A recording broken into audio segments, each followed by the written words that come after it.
को प्रसन्न रखो। मन को प्रसन्न रखने की चाबी एक ही है, अपने मन को परमात्मा के चरणों में लगा के रखो। मन को प्रसन्न रखने की एक ही चाबी है, जब भी कुछ बुरा हो तो समझना तुम्हारे पाप कम हो रहे हैं, जब भी कुछ अच्छा हो तो समझना तुम्हारे पुण्य कम हो रहे हैं। न मन ज्यादा खुशी रहेगा, न ज्यादा दुखी रहेगा।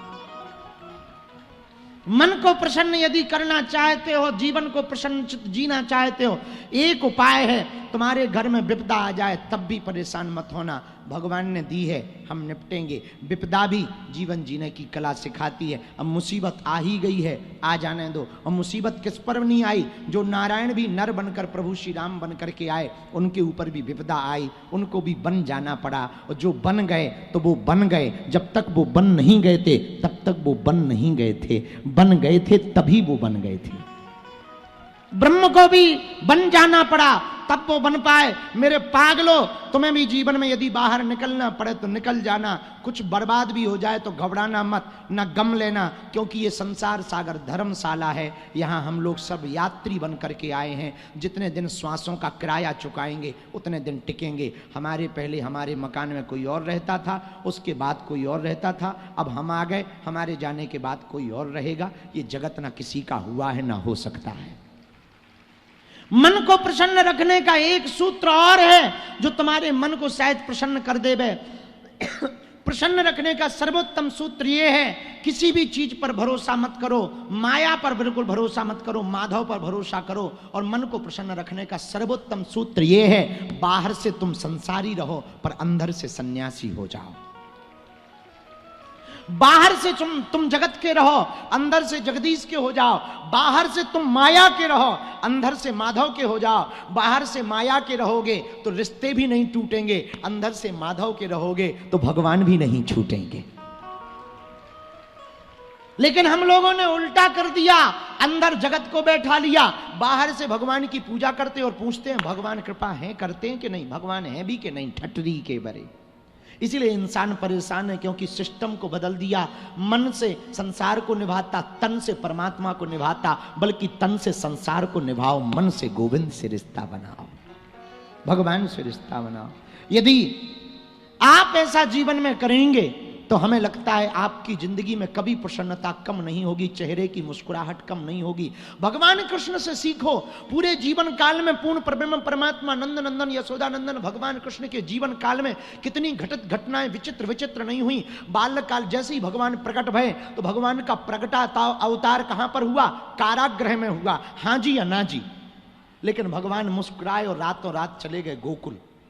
गोकुल में ठहरे नहीं, बहुत दिनों तक नहीं रुक पाए, क्योंकि एक ना एक राक्षस आकर के उपद्रव करते थे। वहां से भी मुस्कुरा करके चले गए वृंदावन। वृंदावन में भी भगवान नहीं रुके। वृंदावन में गोवर्धन पर्वत को उठाना पड़ा, तब भी भगवान मुस्कुराए। 7 वर्ष 11 महीने की अवस्था में ठाकुर जी ने ये लीला की और 10-11 वर्ष के भगवान कृष्ण हुए। जाना पड़ा वृंदावन छोड़कर मथुरा, पुनः मथुरा आ गए, तब भी भगवान ने मुस्कुराना नहीं छोड़ा। वापस आ गए मथुरा में। मथुरा में राजा कंस से लड़े, कंस को मार दिया, राजा उग्रसेन को बना दिया, स्वयं पढ़ने सांदीपनी आश्रम चले गए, फिर भी मुस्कुराना नहीं छोड़ा। सुदामा जैसे मित्र से मित्रता की, तब भी भगवान ने मुस्कुराना नहीं छोड़ा। लेकिन मथुरा में भी कम आफत नहीं आई। मथुरा में कुछ दिन रुके ही थे कि राजा कंस का जो ससुर था जरासंध ने आक्रमण कर दिया। एक बार नहीं 17 बार आक्रमण किया, तब भी भगवान ने मुस्कुराना नहीं छोड़ा। 17वीं बार जरासंध ने 35,000 ब्राह्मणों को अनुष्ठान पर बैठाया कि यदि इस बार तो हम भगवान कृष्ण को ना हरा पाएंगे तो तुम सभी ब्राह्मणों का वध कर देंगे। भगवान ने सोचा ब्राह्मण खामखा क्यों मर जाएं, तो भगवान ने बीच युद्ध में ही युद्ध से भागने का विचार कर लिया। नाम रण छोड़ दास पड़ गया। लोगों ने कहा युद्ध छोड़कर जाओगे, लोग कहेंगे भगोड़ा है, लोग कहेंगे रण छोड़ के भाग गया। भगवान ने कहा इतने नाम हैं, हमने गायों को चराया तो गोपाल नाम रख दिया, हम नंद नंदन हैं तो नंद के हम यहाँ पर पले बड़े तो नंद नंदन रख दिया, हमने गोवर्धन उठाया तो किसी ने हमारा गिरधर नाम रख रख दिया, यदि रण छोड़ने पर कोई रणछोड़ नाम रख दे तो क्या दिक्कत है। भगवान मुस्कुराए, छोड़ करके चले गए। रुके नहीं, भगवान द्वारका गए। द्वारका के राजा बने, 16,108 पाणी ग्रहण करके गोप परिवार को बसाया। 16,108 रानियां भगवान के जीवन काल में। ये सभी वेद की ऋचाएं हैं। वेद की ऋचाएं ब्रह्म को स्वीकार करती हैं और ब्रह्म भी वेद की ऋचाओं को स्वीकार करते हैं। पूर्ण परब्रह्म परमात्मा। तब भी भगवान ने मुस्कुराना नहीं छोड़ा। विशाल परिवार भगवान का बना। 16,108 विवाह हुए, सभी रानियों के 10-10 संतानें हुई। 1,61,080 तो पुत्र हुए और 16,108 पुत्रियां हुई और 16,108 रानियां हैं। 55 करोड़ जनसंख्या पहुंच गई। जब बेटों के भी बेटे हुए, अनिरुद्ध आदि के बेटे हुए, तो उनके भी 10-10 संतानें हुई। 55 करोड़ जनसंख्या पहुंच गई। तब भी भगवान मुस्कुराए और पूरा परिवार एक दूसरे से लड़के मरने लगा, तब भी भगवान मुस्कुराए। महाभारत में भगवान गए, पांडवों के सामने कौरवों को मरते देखा, तब भी भगवान मुस्कुराए। पांडवों को जीवंत स्वर्ग जाते हुए देखा, तब भी भगवान मुस्कुराए।